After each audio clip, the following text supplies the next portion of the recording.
Hi everyone, today is September 12th, 2022, and I read 2 Samuel chapter 16.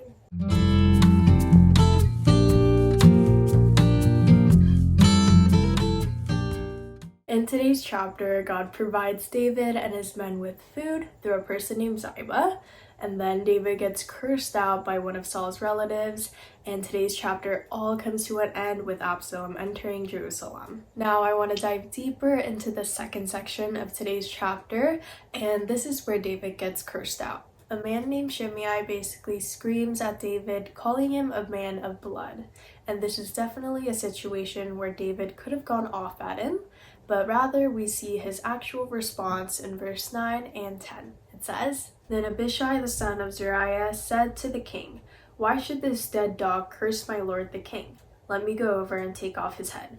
But the king said, 'What have I to do with you, you sons of Zeruiah? If he is cursing because the Lord has said to him, curse David, who then shall say, why have you done so?'" As we just read, even one of David's men got furious at this.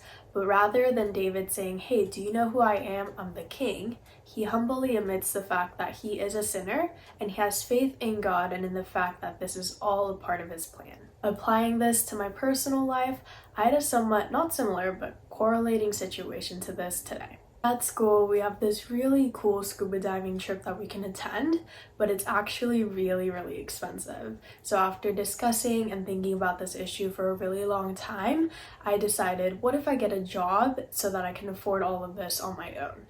So I went researching and I found the perfect job, the perfect distance right next to my house. So I put my application in and I got rejected in record time. It's kind of sad, embarrassing, and funny at the same time, but looking at the bigger picture, I realized that I'm a sinner, and once I get all that money and make that trip on my own, I'm gonna lose all gratitude in God and rather say I got myself to this point and to this possession. In that sense, I think we can all learn so much from David right now. David's a king, and yet he remained humble and he did not rely on the earthly things that he earned during difficult situations. You and I, as we live out our lives, may face a lot of just gates that God closes on purpose. And in those moments, rather than saying, what the heck, and complaining to God, we can look at the bigger picture, and it's all because God knows that we are weak humans, we are weak sinners, and he wants us to grow in faith and remain humble rather than forgetting about his grace and how he provides for us. The connection for some of you guys may feel very stretched out for today,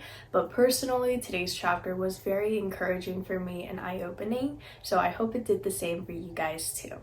I thank you all so much for joining today's journey, and I'll see you guys again tomorrow with the next chapter. Bye!